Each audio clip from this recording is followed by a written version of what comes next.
JBL 6 pair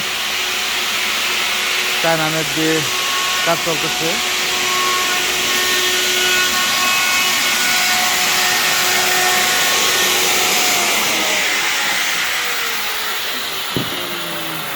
জেবিএলের 6 পেয়ারের কাজ চলতেছে, চায়না নেট এবং মনিটর মোটামুটি 10 পেয়ার কমপ্লিট হয়ে গেছে। এসকেবি এগুলো সব এসকেবি।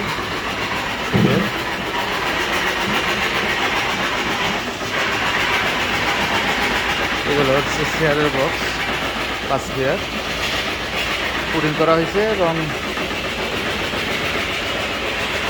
রঙের কাজ চলতেছে। এটা হচ্ছে কারখানা, আমাদের এখানে মাল সম্পূর্ণ মাল তৈরি হয়। যারা সরাসরি কারখানা থেকে মাল নিতে চান অবশ্যই আমাদের সাথে যোগাযোগ করবেন। ধন্যবাদ।